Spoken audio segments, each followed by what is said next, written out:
বিড়ালকে কি ধরনের খাবার দিলে আপনার বিড়াল সবসময় সুস্থ থাকবে, এটা নিয়ে আজকের ভিডিওতে আপনাদের সাথে কথা বলবো।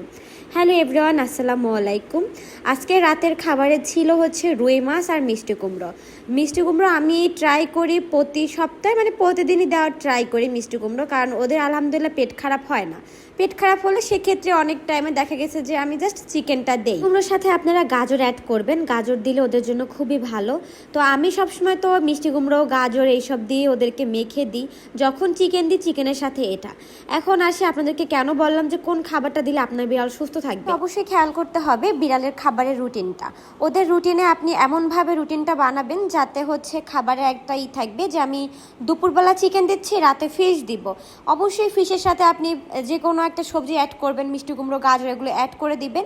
এগুলো দিলে দেখবেন আপনার বিড়ালের স্বাস্থ্যও ভালো থাকবে, আপনার বিড়াল সুস্থও থাকবে।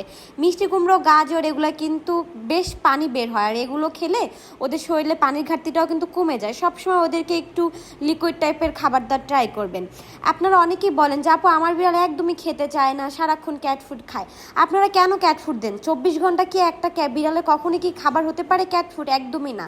ক্যাট ফুড আপনারা 2 বেলা দিবেন, সন্ধ্যায় দিবেন আর সকালে দিবেন নাস্তা হিসেবে। টাইমে দেখবেন কি জানেন যে আপনার বিড়াল কখনোই কোনো খাবার মুখে নেবেন না। তো আপনারা কি করবেন, কষ্ট হলেও মায়া করবেন না, মায়া না করে ওদেরকে খাবারটা সামনে দিয়ে রাখবেন। যদি না খায় তারপর আপনার ক্যাট ফুড অফ করে দেন।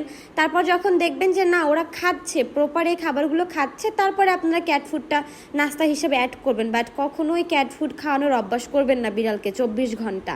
তো ভালো থাকবেন সবাই, আল্লাহ হাফেজ।